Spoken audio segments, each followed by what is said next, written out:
Okay, it is 6 o'clock, and we're going to call to order the Council on Family Resource Centers. Today is January 21st, 2026. It is 6 p.m. We are here at the Central Admin Building at 425 East 9th Street. Madam Clerk, can we have a roll call? Yes, Chair Benton. Scott Benton. Present. Ann Corey. Present. Perla Garcia. Present. Jose Gomez. He is not present. Lori Henderson. Present. Jessica Mahone. Present. Rebecca Paris. Present.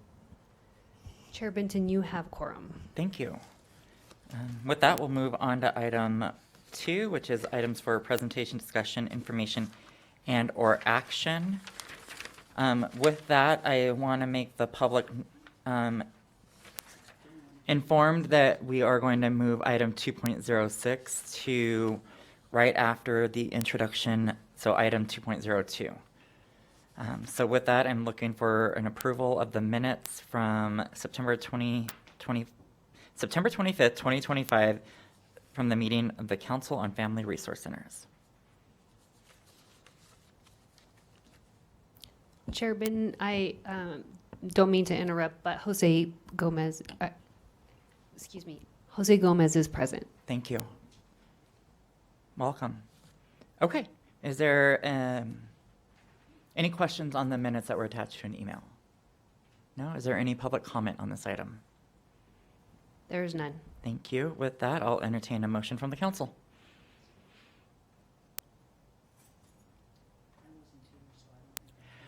I believe you, as a sitting member of the council, you still can move. It's just a reviewing of the minutes. I motion to approve the minutes for 9/25/25. Thank you. We have a motion. I'll second. Second, thank you. And while we're going to pause on that, Andrea is our legal counsel for our meeting. Can you confirm that it's okay that council members are voting on items that they were not present for, including the minutes from September 25th? Yes, thank you. Okay, so with that, we have a motion from Councilmember Gomez, second from Councilmember Curry. All those in favor, please signify by saying aye. Aye. Aye. Any opposed, nay? Okay, motion carries. Thank you. The next item is item 2.02, which is the introduction of a new council member for the Family Resource Centers. We're going to introduce Lori Henderson. Pass it over to you, Rochelle. Yeah, so I'm going to let Lori introduce herself, but we'd like to just formally welcome her to the Family Resource Center Advisory Council. We are very happy to have her here. And so, Lori, if you wouldn't mind giving us a background and introduction of who you are and why you're here, we would appreciate it. And then extending our welcome to you. Okay. Well, hi. My name is Lori Henderson. I am a pre-K strategies teacher out at the Cold Springs Middle School Early Childhood Center with Melissa Conrad. And I'm also a grandparent raising my grandchild who just turned 5. She has some special needs. So I wanted to learn more about what the Family Council does and how I can incorporate what I know from my younger ones to the middle and the high school and how you guys do it through the whole district. So that was my interest in joining. Well, thank you, Lori. We're happy to be in your presence, and I was thankful that you were here in our last meeting. We just couldn't get this item agendized in time, so I appreciate you sharing. Good. Well, thank you guys for having me. Okay. With that, like Rochelle said, we'll extend our gratitude for you being here. And we'll close item 2.02 and move to item 2.06, which is the discussion of community resources and partnerships and how to enhance services coordination and delivery of Washoe County School District Family Resource Center, including presentation from the Food Bank of Northern Nevada to discuss the partnership with the Family Resource Centers. This is for presentation and discussion only.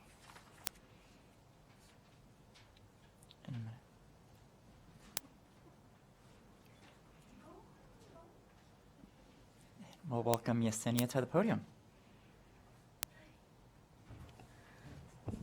Good afternoon, everyone. Thank you, Chair Benton, and thank you for coming, our guests here today, our greatest partners, the Food Bank of North Nevada. We have Julie Colon, and we have Cheryl Lee as well. So thank you so much for being here tonight, and whenever you are ready to speak, just press the button there, okay? Yes, welcome. Hello, everyone. I'm Cheryl Lee. I've been with the Food Bank almost 16 years. And when I came in as a child nutrition programs coordinator. And the program has just grown over the years. We have a lot of partnerships within the Washoe County School District. Kids Cafe, after school meals. We partner with the school district to purchase those meals. We have the summer food service program. We prior we had the backpack program as well as the school pantry program. We're here mainly to talk about the school pantry program tonight. Years ago, Julie's been with us about almost 13 years, and I went to a conference and we had a task to do, or something that we wanted a big change in our food bank. And we decided that we were looking at the backpack program and the school pantry program.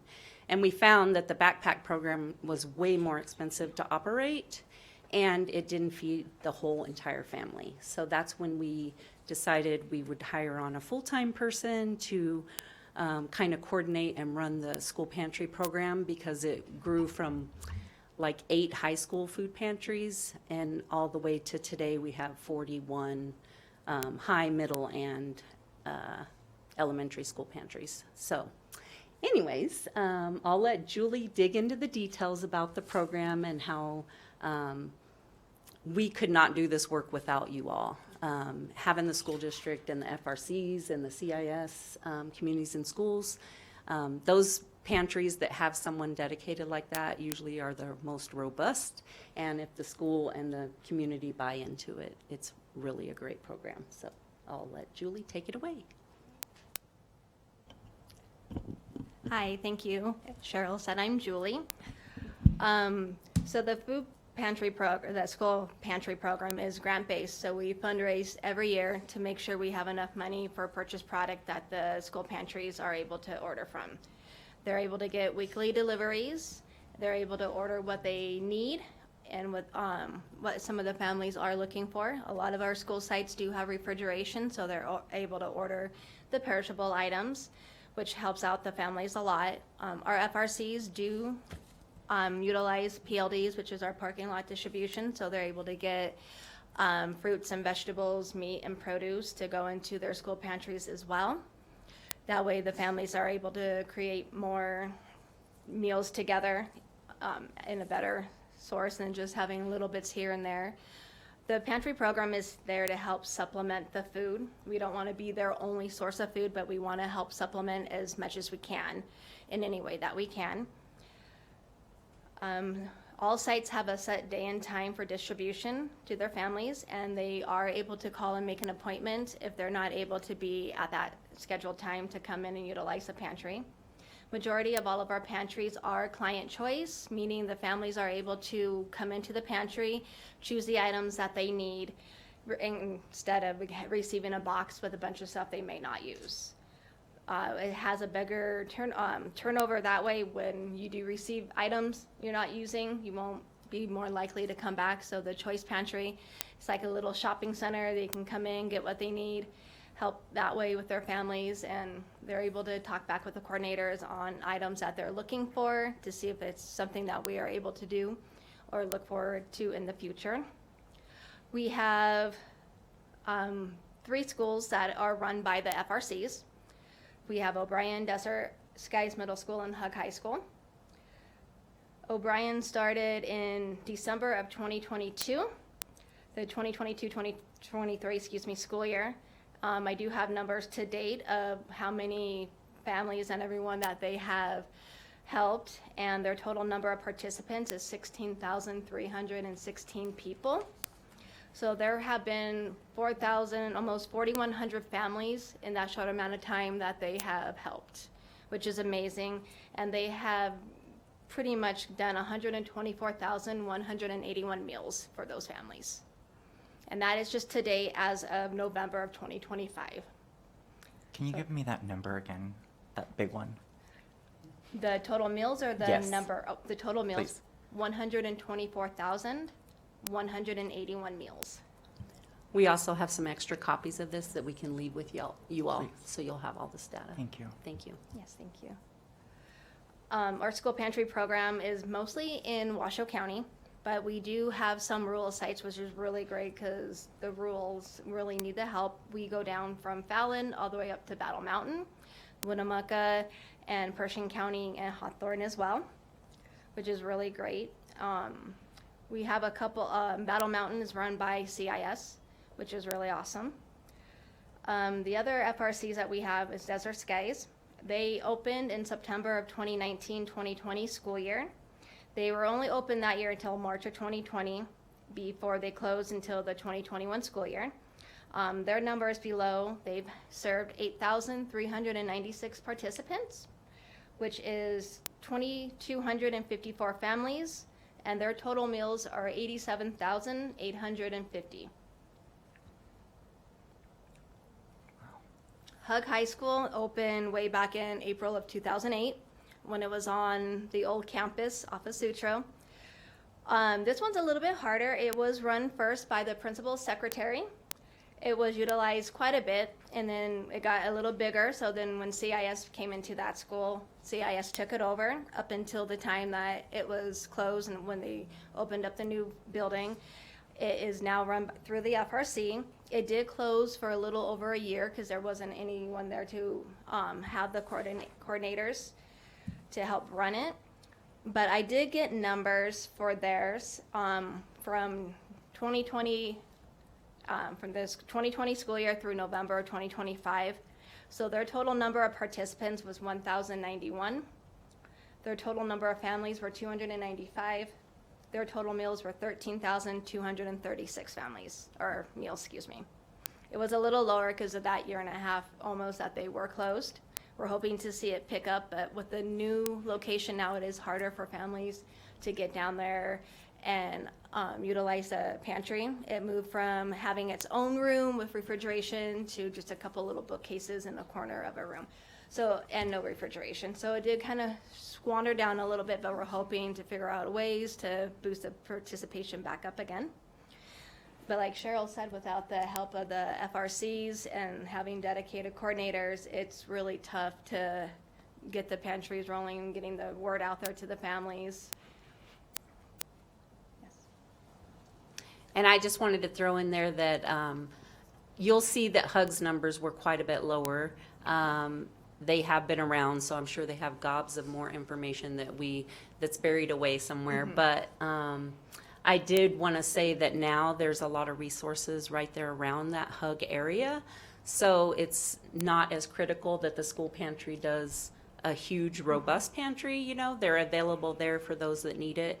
And they have, like, the mobile harvest is just down the road on McCarran off that Latter-day Saints church there. And so they have that big mobile harvest that's, I don't know, once a month, I think. But they have we have a lot of partner agencies in that area that run food pantries. So when you see the numbers and they vary from school to school, it's not necessarily the school's not doing their work. There's just a lot of other resources that families can reach out and get help from. So I just wanted to remind everybody of that. Thank you. Thank you. And then with our other 37 schools, including the rural sites, I do have numbers for those. Our total participants are 128,762 individuals, 45,744 families, for a total of 1,478,351 meals from July of 2021 through November of 2025. And that's not including the FRCs. I did take those numbers out since they were separate. So if we added all that in, it's a lot more. Can I ask questions? Yes, please. Thank you. So that number that you just gave out, the 1 million, is from the 38 schools? 37, yes. 37, okay, thank you. The coordinators that you guys are talking about, or that you were talking about, are those funded through the food bank, or are those FRC staff members? A lot of the school sites are run by either counselors, social workers, clinical aides, or volunteers. Okay. Yes, the only thing we provide is the food and then Julie's time to monitor, help with reports, or anything that they need Opinion on that. support from us. Okay. Wow. And then the last question that I have, and I'll turn it over to the council, is you said that each school had a set day and time. Is that public knowledge of when those are, or those that is information that is housed within the school? It is made public. It is on our website. Okay. So when they go searching for a school pantry for that certain school, it will be on our website. Okay, thank you. And they're along with also that, posted. there's what you need to bring, or like if the school's only open to the school population, it'll note that on there. So if they don't have a child or grandchild in that school, they may not be able to access that program. It just depends on the individual school. But I'm pretty sure most of the FRCs are open The to the FRCs public. are open to Yes. the community. Yeah, Okay. so, but the other ones, it depends on the school admin, what they choose to do. Okay. And before I toss it over, 41 schools is about half of what we have in the district. And you talked about the layout going as far as Battle Mountain and Fallon. Do we go up to Gerlach and incline to those areas that are within Washoe County? So our service area is 90,000 square miles, and if they are in Nevada, this funder that we use for this program will fund them. It's just sometimes getting the partnership or the school's buy-in, because the only backpack program we still have is in Elko, Nevada, and that's because they just don't have the capacity to put school pantries in their schools. CIS is running it up there, and they offer the backpacks to like 28 schools. So we pitched the idea of them trying to get them onto school pantries, but they just didn't have the means. We are getting a building in Elko, so hopefully we can get some change there. Julie had a meeting this morning with a Tahoe, but they're kind of Kings Beach, California. Okay. So we would have to find different funding for that. We're willing to go within our service area, but the hopefully the need's there, and we got to get the schools buy-in. Okay. Thank you. Any questions from the council members? Yeah, I have a question. This is Jose Gomez for the record. My question is, what are things that the food bank cannot provide to the families? I know there's sometimes shortage, like we had the government shutdown and there was some shortage there. What are some items that the families, that you guys cannot provide currently for the families? A lot of the stuff that we do not receive in are like hygiene products, clothing products, paper goods, and like laundry detergents and soaps like that. We don't purchase any of those, and we don't get a lot of those through food donations. A lot of times people think, oh, it's a food bank, we need to donate food and everything, but those things are a high need, but we don't see them and we're not able to purchase them due to like high volume of price and not being able to get enough to cover every partner agency through the food bank, school pantry or local pantries.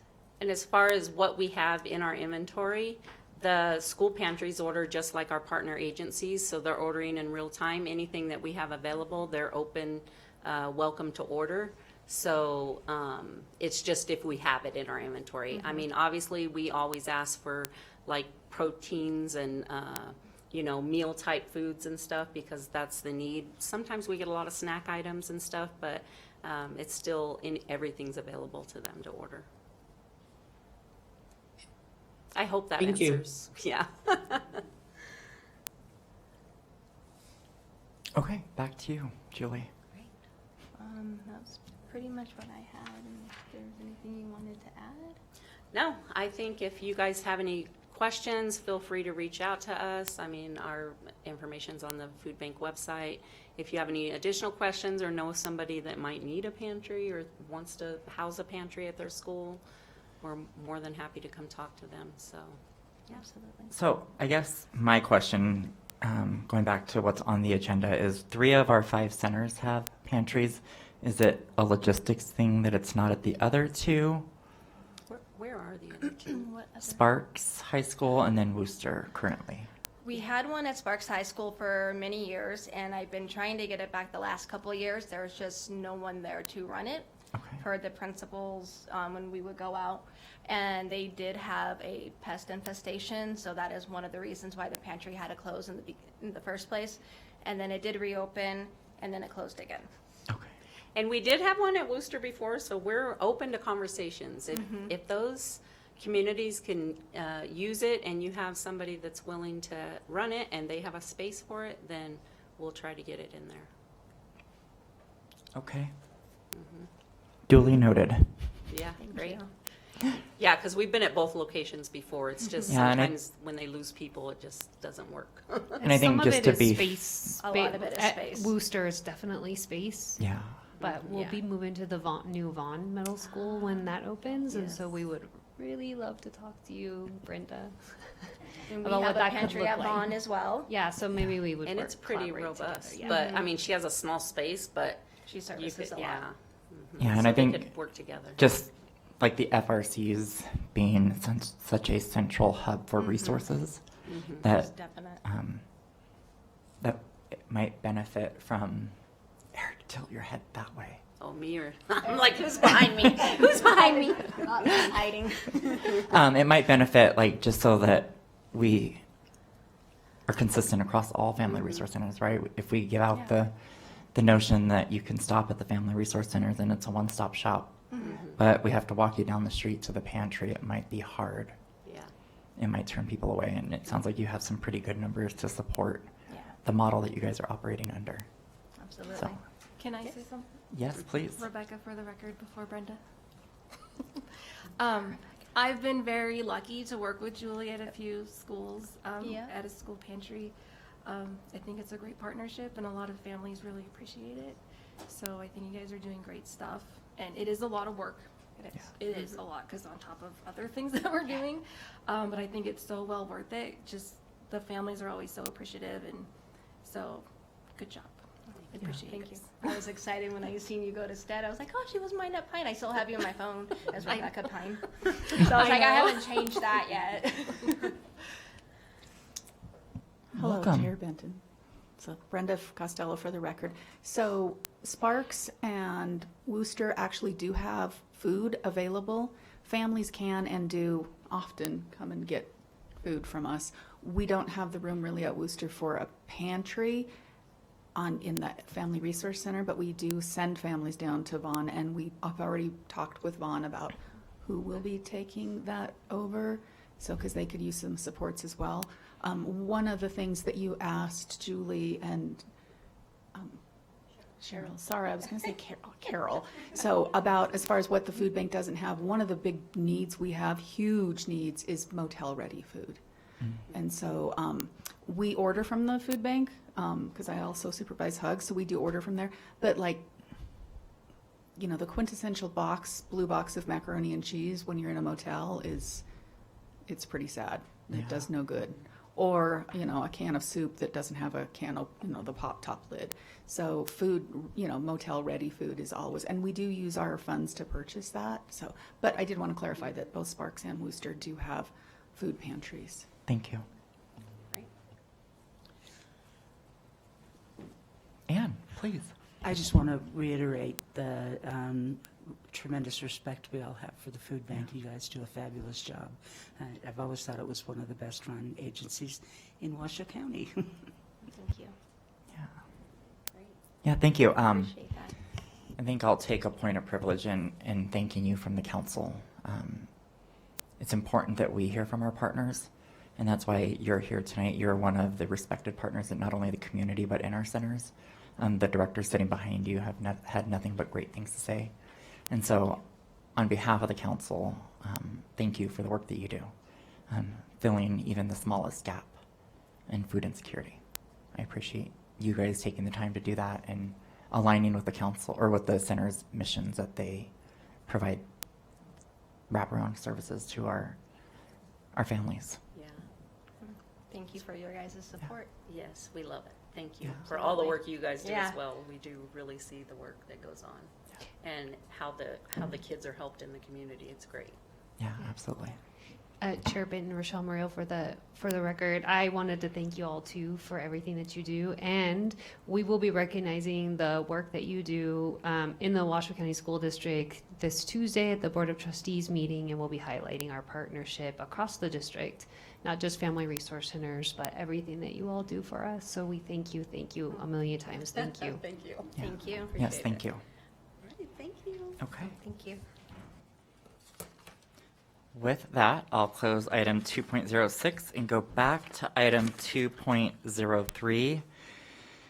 This is presentation and discussion of the Washoe County School District Family Resource Center funding status, including the status of grant applications and possible action to provide recommendation to staff on scheduling future fundraising and publicity activities. This is for possible action. Rochelle. Okay, Rochelle Murillo again. Good evening, everyone. This is the point in which we update you all on our current funding. And again, we're sort of in a funny time where we haven't received many of our grant requests yet. We will be coming up very soon on grant requests, and we'll be doing lots of grant writing. So right now we're in the middle of implementation phase, evaluation phase of what we're doing, reporting, lots of reporting. I see the reports all the time. We are trying to understand what some of the federal grants might look like, and we don't have a sense yet of what that looks like. But some of our education grants look like they could potentially be flat funded for this upcoming year. So we don't really know yet what our grants will look like. Most of them are through Department of Health and Human Services in terms of the federal grants. So our upcoming meeting will probably have a better sense of what those grants are going to be looking like. So we'll do that. We are continuing our work with strengthening our communities. They are bringing in lots of folks to tour family resource centers right now. These are potential funders that might be interested in providing funding, some of which have provided us some funding. We don't have a sense yet of what that looks like yet, but hopefully in the future meeting, I'll be able to give you a better sense of the dollar numbers. We have a few meetings coming up to better understand what that looks like. Because Strengthen Our Communities is doing the fundraising, we don't quite have the funding in hand quite yet. So that's why we still have to have lots of conversations about what that could look like. We are one of 3 priorities that they've identified to provide funding for. Sometimes those private funders also identify, I want to put my funding towards family resource centers, or I want to provide my funding to middle school engagement. So that's why we don't really have a sense of what's actually going to funnel down to family resource centers, but hopefully soon. We are looking at doing what they are calling a bus tour. So it's folks that are interested in coming and seeing a few family resource centers, big groups of people. So that is sort of in coordination as well. So meeting with lots of funders and showing them around family resource centers and helping them to understand the work that we do and who we serve. And that's kind of where we're at with that fundraising right now. Thank you. And with that, are we competing with the school district for other priorities with strengthening communities, or is No, we're not. No, we've identified these. They have actually identified those 3 priority areas, and that's their focus. And so they're really working with funders to determine which area are you most interested in. And so they get an understanding of all 3 areas so that funders can make an educated decision on which area they'd like to put their funding to. Okay, thank you. Any questions for Rochelle?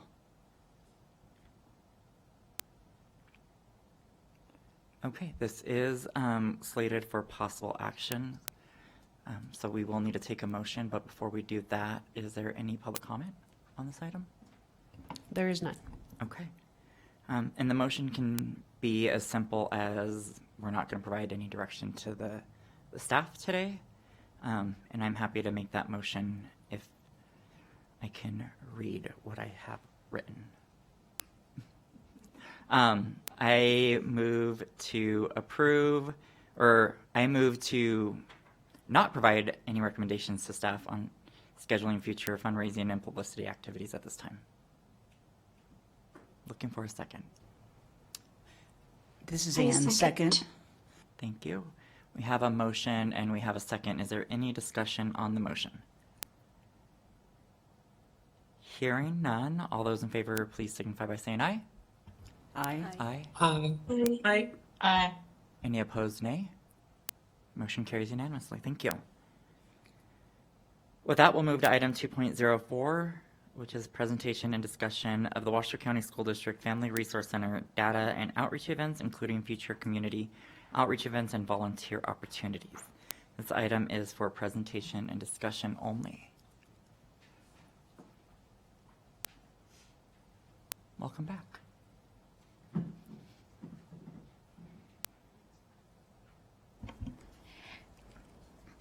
This is Yesenia Segura for the record, and we are going to be sharing a little bit of new data that we've included on this presentation.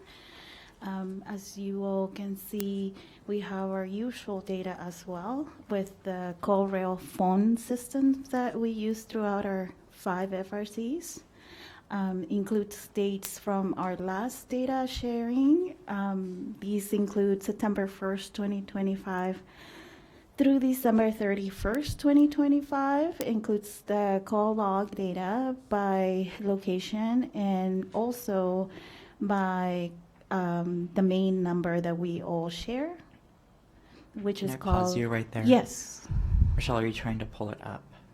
I'm trying to pull up the flyer. I think you all have a copy of the flyer in your email, but I'm having a hard time sharing it on the actual Teams. Okay. So I'm gonna get up there as soon as I can. But did you all receive the copy through email so that you can refer? We're looking at the outreach events right now, and I'll try to get it on display for you Where- to see on Teams. Or we're gonna The data. Oh, excuse me, data. And just so that I can confirm the public received this if they looked at the agenda online? Yes. It's Yes. attached to the agenda, thank It's you. posted. Okay, thank you so much. Sorry, I didn't realize it wasn't up. I apologize. From there on, the usual data that we usually share also includes the Google business data, which includes the number of people that viewed each of our business profiles per location. I am aware that the one for Feimster Hog is not there. It has to this date not yet been approved by the Google business profile. I did send them an update and they're having some kind of technical difficulties identifying whether it's the school or our center. So I don't know what the confusion really is, but we are trying to get that verified through Google. Any questions so far? I do not have any questions. I have Okay. the information. The next data includes our services and resources from dates of July 2025 through December 2025. We've combined services have served a total of 4,697 individuals. And on here, it also shows the breakdown per most used services, not all, but the most that we use serving our clients, which, as you can see, the utility assistance, the rental assistance, the Medicaid and SNAP assistance, clothing, rental, as mentioned, hygiene, baby items, transportation, employment, and education referrals. I did include a breakdown on the utility assistance since we do offer 2 different types of utility assistance, which is the power bill assistance through SAFE program and the energy assistance program through the Department of Social Services, formerly known as the Welfare Office. So the EAP is the energy assistance program through them. We are one of their trusted partners that do assist the clients in that community to submit those applications. Any questions? Yes. Okay. Can you remind me if somebody comes in only requesting assistance with the utility assistance, you guys offer the holistic, what you guys can do, and often numbers are duplicated by clients, or are these individuals served non-duplicated? Are you referring duplicated in services? Yes. Okay, so we mainly, when we get contacted by clients, they usually come to us, whether that's by text or in person or on call, is by the main highest requests, which are utility assistance and rental assistance. We do a needs assessment prior to offering those assistance to understand the bigger picture. If there is if they have students in the school, even if they don't have students in the schools, if they are needing extra support for transportation. So, but if they are disconnected with their power, we do take care of that right away. We do try to offer more services. So in instance, yes, there could be duplication on individuals. Thank you. And then you mentioned the word trusted partners. Mm-hmm. What does that look like? I know that we're for a partner to submit applications for the SNAP benefits and that sort of thing. So when I ask what does that look like, how many trusted partnerships or MOUs do we have in place that allow the FRCs to apply for on behalf of? Right. So we mainly work with the Division of the Department of Social Services, formerly known as the Welfare Office. So we mainly are fully trained and certify each of our staff to submit applications online for those type of services and on paper. So I believe, I'm not quite sure on the date on how far we go with that partnership with the Department of Social Services, but we do mainly focus on those main services on our offices to avoid then the clients, for example, at North Valleys, at Cold Springs, driving to South Reno or Sparks. But we get fully trained, and that's annually training and also quarterly training and monthly training, where we do get updates on any changes that there may be, such as the recent government shutdown. We were given specific instructions on how to communicate those updates to our clients that then were experiencing issues or needs. Thank you. So this is Brenda Costello for the record. I think we have actually 4 formal MOUs. So like, for instance, we have an MOU with Awaken, but they may not, that's kind of not trading services, that's for referrals. Then we have a ton of informal MOUs, for instance, with ITCN or with, we actually have an MOU with the food bank, so that one doesn't count. But we definitely use our trusted partners for many, many of these back and forths. Thank you. I have a Yes. question. Oh, go ahead. Sorry, Rebecca. The rental assistance, is that the motel money that you use? It's or- a combination of motel assistance, a combination of either partial rental assistance, depending on the situation of the family or the individual. After we do the needs assessments and follow the guidelines that we all put in place and referrals, we, depending on how the family is at that moment, then we identify what is the more stable assistance that we can offer right away. And more cases than none is motel, because most of them are already evicted, homeless, or in trying to avoid eviction. And for the next page, I'm going to let Brenda talk about her parenting funding.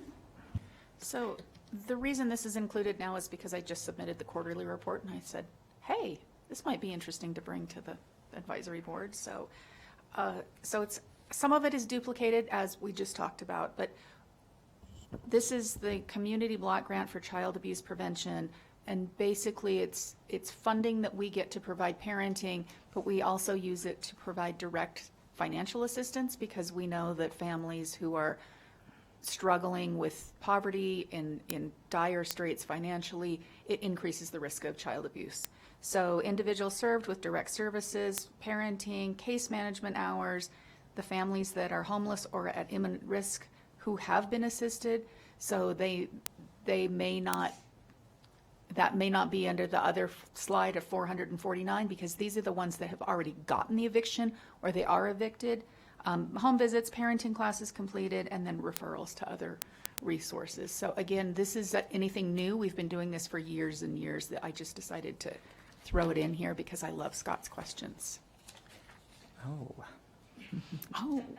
Oh. So any questions with that? I am not. This is Jessica. Hello, Jessica. Hi, Jessica. Hi.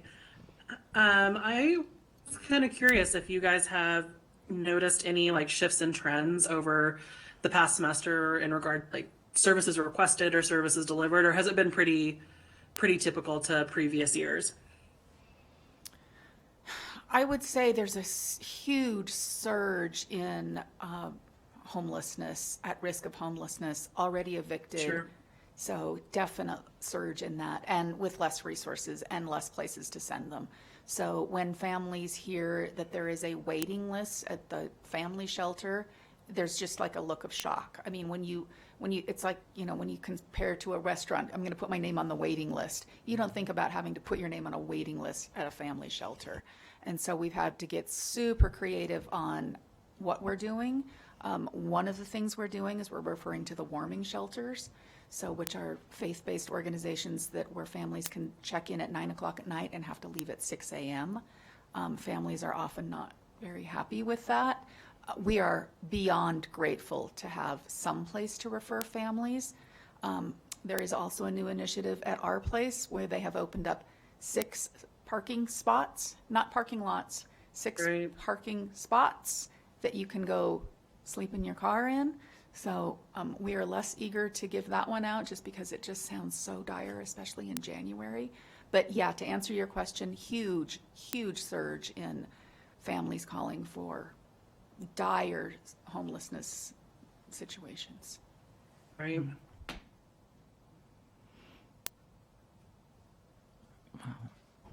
So looking at this slide that is up on our board, it says the grant goal is to reach 300 families. Is that per quarter, per year? Yes, that's for the year. For the year. So we have already exceeded that in 2 quarters, is what I'm reading. Families receiving parenting, education, and financial, we're at 118. Never mind. Thank So, you. yeah, so we're pretty much on track. Okay. These are completed families, so anything that is like in progress is not shown there. So as of now, at the end of January, we'll be at like 158. So. Okay. And I have a question. in these numbers, sorry, go for it. And so the families come from referrals from like CPS? The Some, majority and of then my families that I'm referred for this grant, yes, definitely are from Human Services Agency. How many families do you think, like, do they ever come and ask for help themselves? Or do you find that the referrals are more from people? We get, a lot of times it's my school told me to reach out. A lot of times it's our place has somehow a stack of my business cards and literally hands them out. The Worcester Family Resource Center is on Villanova across the street from La Quinta. The manager from La Quinta will quite literally send the family across the street. So, and there is a Washoe County Sheriff's deputy that also has some of my business cards. And when he evicts a family, he gives them my card. So it's always interesting when you ask, where did you hear about us? So, and of course, friends and neighbors. And also the apartment complexes that we work with a lot, they know us. I'm looking at Lisa. They know us well. And sometimes if there is extenuating circumstances where they think that, fortunately, they don't give out our numbers that often, but sometimes if they know of a family going through a huge hardship, they will refer. And these numbers here are they duplicated? Or are they looking at the categories or the key outcomes? I don't anticipate that they could be, but maybe the 26? Not really. Most people are not going to receive like emergency rental assistance and parenting classes. Not that they couldn't benefit from them, but usually they're in too much transition. So even if we do start a series of parenting classes with somebody, they're hard. They move, and sometimes the phones don't work. That type of thing. Okay. So these are the most unduplicated of all the services that we do. Okay. Thank you. This is Ann Corey. Are you seeing fallout from immigration enforcement in the numbers in your FRCs?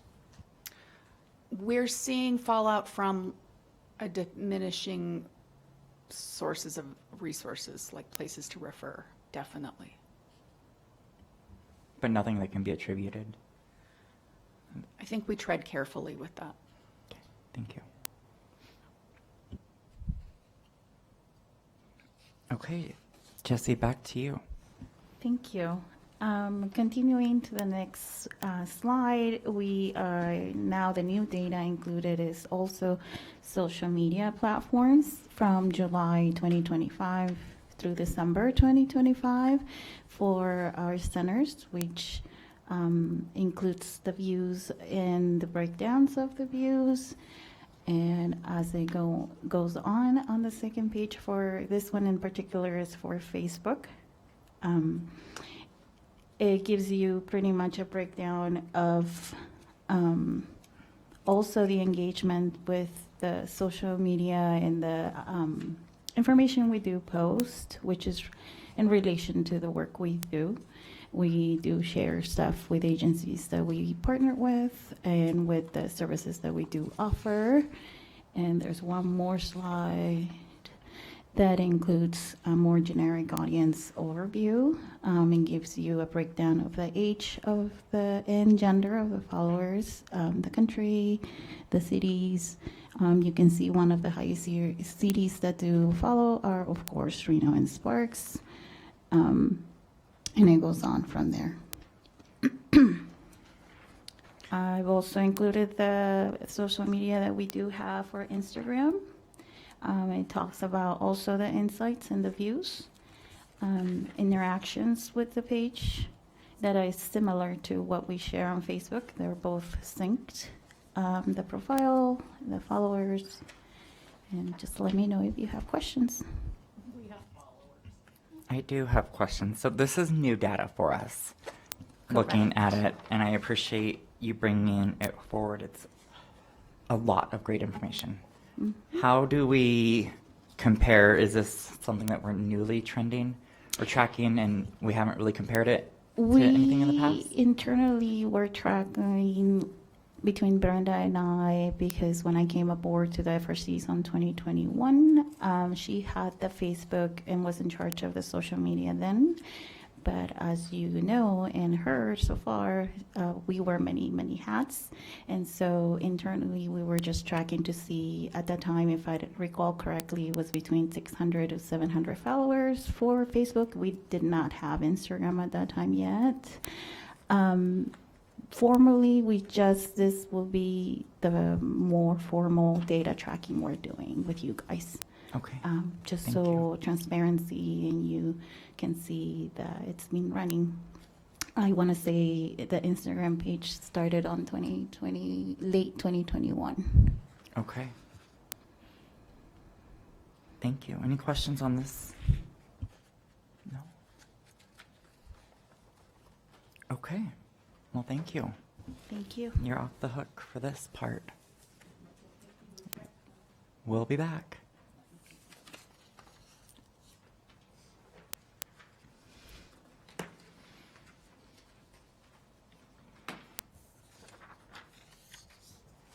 Hello, everyone. Lisa Guzman for the record, and we will now take a look at events and collaborations since we met last, so for September through December of 2025. And we do have a handout that lists our activities and our collaborations. So we can take a look at that. We've been out and about partnering within the district and outside of the district with a lot of different partner agencies, events, trainings. So should we just take a look at that for a minute, or do you want me to go through it? Okay.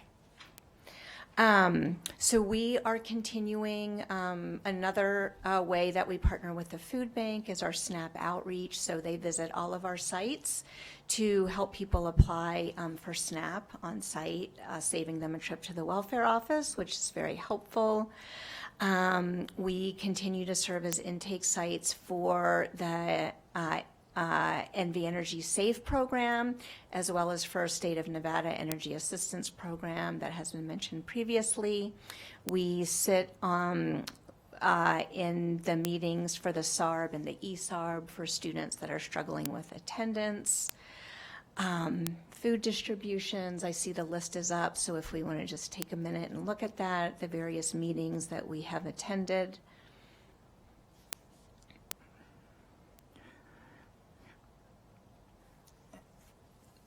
So looking at this, if we were to map out where each of these outreach or event collaborations are happening, where would you say the most often visited zip code would be? Well, I would say that Jessie is our outreach and collaboration queen. So a lot of these happen through our North Valley site. But we are all out and about and meeting with different agencies and partnering. And when you're at some of these schools that do not have an FRC housed at their campus, like Los Allen and Sun Valley and Spanish Springs, are you hearing that the need is there? Or what does that look like? Does it come up in conversation, or is it just we're here to provide targeted outreach for whatever the event that they're hosting? Well, speaking for myself, when I'm attending events at different schools, there does appear to be a need for services. And I do stay in regular contact with the schools, so I'm trying to constantly remind them that we're here. And we do actually get a lot of referrals from our schools. So I think I'll go out on a limb and speak for all of us that there is a huge need in the community right now. Okay. Thank you. Thank you for all that you guys do. This list always amazes me. It doesn't stop at This 5 is o'clock, true. right? This is true. Questions from the council before we go into upcoming events? This is Ann Corey. Can you tell us what the NET PCC collaborative is, please? Sure. This is a meeting that I've attended for many, many years. And it's a collaborative effort between Reno Housing Authority and TMCC. Have I seen you on those, Anne? Maybe not. Okay. So there's probably about 20 different agencies that come and go. And everybody just shares information about their services and how we can collaborate and support families to help them become stable. So a lot of resources around employment, always learning about new things. It's a really good group to be part of. Thank you for that. Thank you. You're welcome. Jessica, Lori, Perla, or Jose, do you have questions? Okay. Well, Lisa, before you hop over to upcoming events, tell me about your favorite event that you did.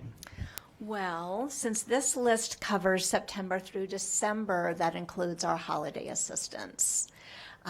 So for Thanksgiving, we partnered, as we have for many years, with Catholic Charities and the Reno North Stake of the LDS Church, and our schools to provide food bags for families for the Thanksgiving holiday. And I always enjoy that collaboration.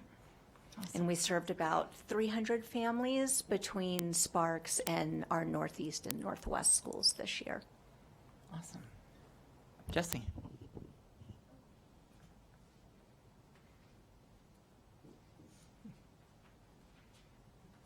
What was your favorite event? I want to echo what Lisa said. The holiday food assistance looked a little different this year because we were not able to partner with Sparks FRC. So just a bunch of other agencies jumped in, including Molina and Anthem, to support our efforts because we were not lucky to partner with the LDS Church this time, but it all went great. We served all 10 schools and offer Thanksgiving meals and also Christmas meals, including with the Cold Springs pre-K program as well, and the Cold Springs Family Center and Community Center with the seniors that we have started supporting since October. Thank you. Eric? I have to be consistent, so I have to bring everybody up individually. So thank you for the question. I would echo what my colleagues have said. We also participated in a holiday food event. So we had about 260 food boxes that were donated. So that was fabulous. I've been attending a monthly meeting with the Housing Continuum of Care group in Reno and through the county.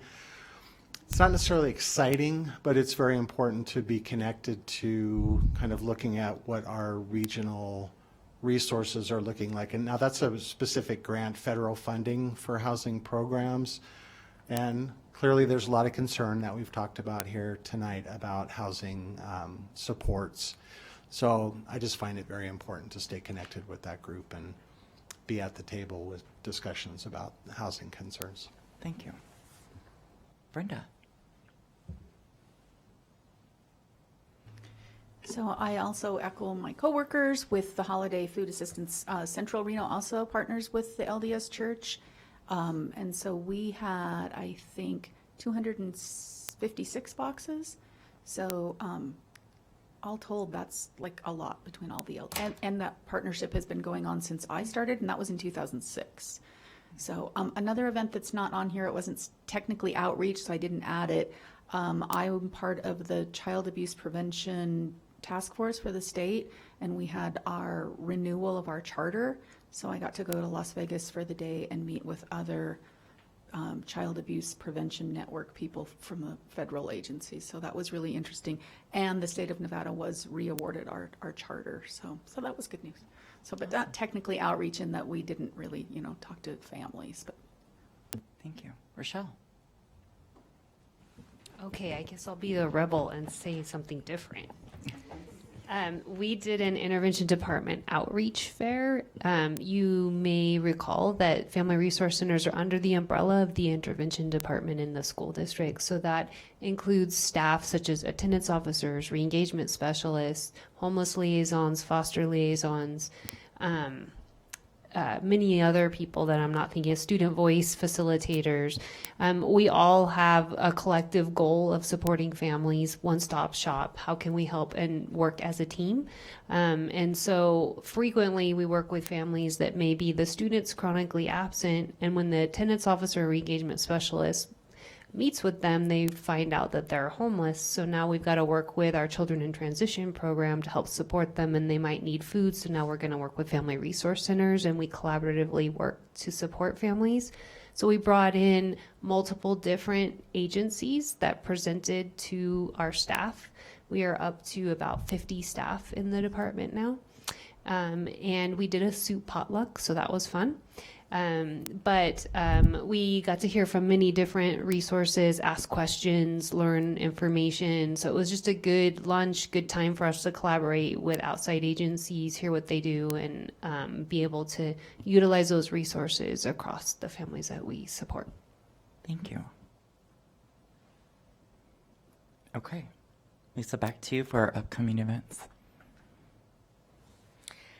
There are lots of things coming up, and this time we included the actual dates of our various food pantries in case anybody wanted to swing by and take a look at that. You can always tap into the webinar Wednesdays from National Family Support Network, but there's a listing here of our different food pantries, as well as Northern Nevada Public Health. The Community Health Assessment Forum will be happening next week. That leads into the Community Health Needs Assessment that comes out every couple of years. So Eric will be attending that for us. And let's see. And then we have Sparks Middle School Resource Fair, which is next month. So feel free to stop by for any of these and see us in action. Awesome. Thank you. Thank you. Questions from the council? Okay.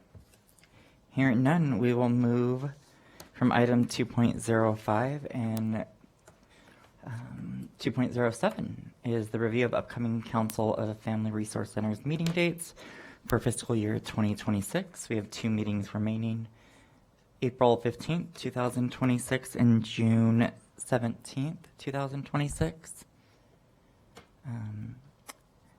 We'll put the reminder out that it's important for these meetings to be regularly attended so that we can meet quorum and discuss the business of the Family Resource Centers. Discussion on that. This is Ann Corey for Yes, the Ann. record. I just want to let you know that I'm actually planning to move out of state in April. And I looked at the website, and the Nevada via statutes. I didn't see if there was a prohibition against people who don't live in Washoe County from being on the council. I don't know if that's the case. If it's acceptable, I could participate virtually. Yeah, I will have to talk to Andrea. Andrea, Ann Curry just informed us that she's moving out of state in April. So I'm being told that you and we could talk about that offline. Okay. Thank you. And then because I forgot, we're going to scoot back to item 2.05, which I believe we talked about in item 2.04, but there's a presentation and discussion of the eLogic database and potential other data management systems that could be used by the Family Resource Centers. So I just want to make sure that we open that item for discussion so that because it was agendized, we should have a discussion and presentation, please. Okay, I'll start it off, and then Lisa can chime in. Also, Rochelle Muriel for the record. So we have for years now utilized the eLogic database for us to collect our information, our data around how many families we serve, and we pull those reports, and the state pulls their reports directly from that database and has access to that database. And that was through Department of Health and Human Services. And initially that was initiated by them, but they have since decided that they are going to terminate that contract. So we have a big decision to decide what we want to do with this database. So we don't totally know. So we have a variety of grants, as you know, and they all have different reporting requirements. So our Funds for Healthy Nevada, it sounds like they want to move towards sort of like a spreadsheet for data collection. And they are our current funders for that database. And then we have Title 4B that has very extensive reporting requirements, which is separate and does not fund this database. We also have historical data in this database. So we wanted to hear from the board whether they had suggestions or ideas around potential databases. We are also considering the potential of using the spreadsheet for Funds for Healthy Nevada as required by them, but also finding funding to keep at least part of the eLogic database for us to utilize for Title IV and to maintain access to our historical data. It's valuable for us to be able to access that data and then to better understand, did Eric work with this person and what sort of supports did he provide and those kinds of things. So logistically, we're trying to understand, but we recognize that you all also work in this field frequently, or you have knowledge of different databases. So we wanted to throw this out for a discussion around what could be potential ideas around this. Thank you for that. I want to proceed with caution and not provide direction. Yeah. Maybe just in the context of conversation. When is the decision needing to be made? Fairly quick. So we met with them 2 weeks-ish ago. We're hearing that Funds for Healthy Nevada may want to move in March on this. So fairly quickly. And as Chair Benton said, this would be a recommendation if you chose to move towards an action item. But we just wanted to get some thoughts and discussion around this. If you have any, if you don't, then that's fine, but we just wanted to see. Yeah, I think knowing that we all wear different hats in the community, we can have conversation about it, and then you guys take it and do your own on your own, whatever, not at the direction from the council. I have a question. So when you mean spreadsheets, like I can't give you a ton of information, but they haven't specified for us yet, but it sounded like an Excel sheet with data points. My question would be like, how labor intensive would that be more than like the e-logic where you can just pull reports? We don't know yet, but it is going to be duplicative data in the spreadsheet and in eLogic. Or maybe even missed Right. data. Yeah. If I can add a little bit too, this is Eric Olson. There seemed to be a sense from the state that this would simplify things, like we're going to make this easier for you, and this is mainly about reporting, which obviously is critical. But I think, as Rochelle was talking about, one of my big fears is this is really a care coordination or case management platform as well. And I think the prospect of losing that type of platform is really significant. So just wanted to highlight that. Also, what about like confidentiality things? Yeah, those are not things that have been really worked through yet. And we've had our challenges with eLogic too. It doesn't always meet the needs of our reporting. It can be timely to pull those hours to pull reports. So it's not always ideal for the reporting needs, but it's been functional for us. This is Jessica. I am one of the entities that also utilizes eLogic on a regular basis. So I would just say I would certainly advocate for looking for opportunities for replacement that helps you maintain that case management, data management piece, because absolutely, I 100% agree that historical data and that historical case data is so critical for providing that holistic service to families, and that's a huge loss to not be able to maintain those and taking notes in a centralized location. Right. Yeah, and if it's appropriate, I'd be happy to send over just independently some of the other systems I have looked at over the previous years in my role at my agency, because that's something we discuss as well. Thank you. We do appreciate that. We would be interested in looking at other. Absolutely. Yeah.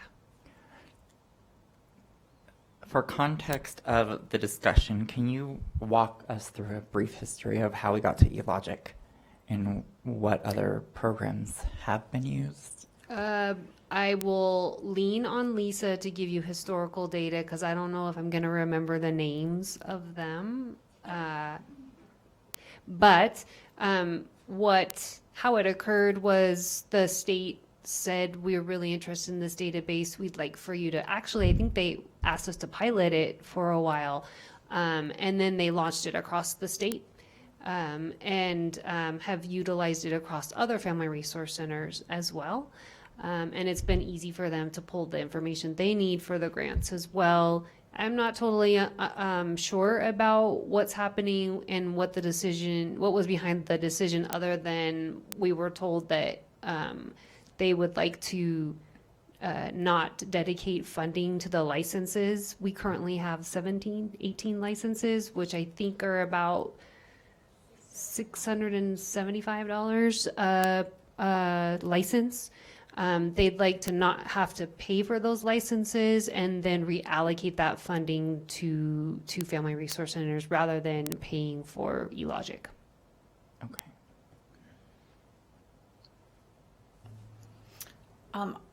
I was very nervous on the meeting because they said that they're looking forward to grant award season, and I think they're concerned that we're going to receive less money. And so taking away this database is their way of saying, oh, we're going to take away the database, that way the money can be spread across the other family resource centers. Just let's say that the state pays $100,000 divided by the 21 family resource centers. That's not going to save much money. So historically, we started off with Access. We had an Access database, and then we went to Cayenne, and then we went to HMIS, and then the state told us, here, try this out. No, really, try it out. No, you have to. And so, interestingly, when we were on the meeting 2 weeks ago, the state was like, well, you guys like this. And we're like, we adapted to it, but you told us that we had to use it. You being your predecessors, because the people that were on the phone with us have both been in their jobs 6 months. And so I'm not making it seem like it's contentious because we'll do whatever and we'll figure it out. But again, to echo Jessica and Eric, the historical data is invaluable. If you are in a small family resource center in Pahrump or maybe Silver Springs, you may not need the extensive notes section that we need because they know their clients. They know all of them. We have 10,000 people a year over 5 centers. We need to know what each center is doing because our clients they move and they don't always know when you call that one phone number which center they're getting. So we definitely need to figure out how to preserve that if we are going to move into a different database, which gives me a headache thinking about. So, but we'll do it. Well, thank you for that. Maybe back to the database and the management.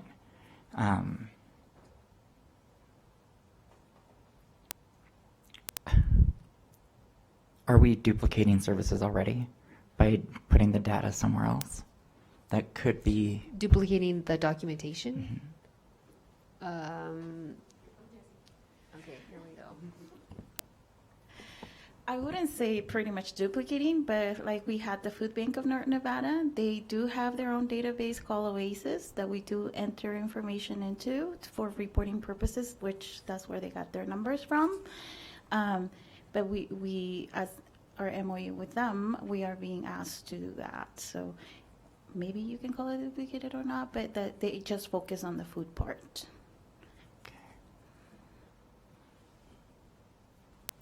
Yeah, Lisa. Lisa Guzman for the record, and I want to share that I did recently learn in a conversation with eLogic that we would have access to our historical data. So that's not a huge concern. I don't know what that would look like and how easy it might be to access, but my understanding is that we would have access to our historical data. And while the system is not perfect, like you've heard, the ability to enter notes and to track families across centers is very valuable. In addition to, if we do shift to a new database, the learning curve for that and the time involved in that seems quite daunting. But I think, the point is, if anybody has any suggestions, we're certainly willing to investigate and entertain those, as well as continuing to seek funding to perhaps be able to fund the expenses to stay with eLogic. So there are options. Thank you. Eric. Just to add one other piece that might become significant, through the same call where we learned that we may lose eLogic, the state does seem to be intending to go out to bid for a new case management platform. Their initial thought was the FRCs wouldn't necessarily need this. What I don't think we learned from the call is whether there would be a way that we might be able to access this system if it seemed to be a good system. So we don't know. Okay. Sounds like there's a lot to consider here for the staff. Anne. Ann Corey for the record. Some sitting here being traumatized because we went through years of this at United Way when we were attempting to piece out. Time out. Will you turn your microphone on? Oh, I'm sorry. Thank you. Okay.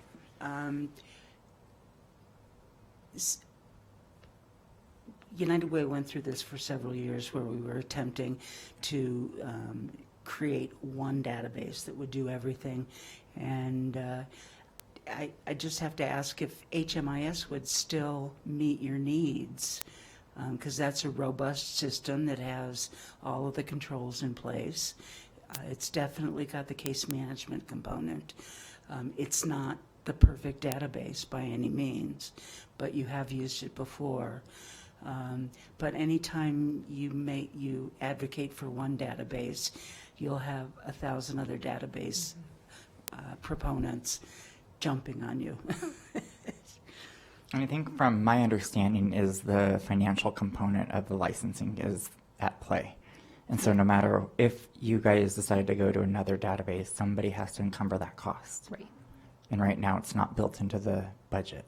It is not built into our grants right now. Okay. Brenda.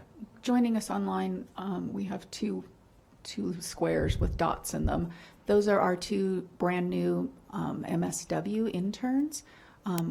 we have actually tasked them with perhaps looking into databases and actually talked about maybe a capacity building technology grant to pay for that. I just wanted to add for the record, during the phone call, again, we asked the state if they had talked to the other state people, because the CTF Children's Trust Fund grant is a state grant and Title 4B is a state grant. And the database is through Funds for Healthy Nevada. They said no, and we said maybe you should. So that was also interesting because we are trying to fit all of those grant reporting requirements into that one database, and the fact that even the state isn't having conversations was interesting. Okay. Thank you for the conversation. And hopefully we can agendize something for the next meeting to have some sort of tangible outcome. Yeah, sounds good. I'll leave that up to you. Okay. I believe I have made it through all of item 2. I am not missing anything, which means we will move to item 3, which is our closing items. Item 3.01 is public comment. Do we have any public comment? We do not. We do not. Do we have any public comment from the dots? No. Okay. With that, I'll announce our next meeting is April 15th, 2026. And at 7:18, I will adjourn the meeting. Good evening, everyone. Thank you guys for joining everyone. online. Thank you. Okay, thank you.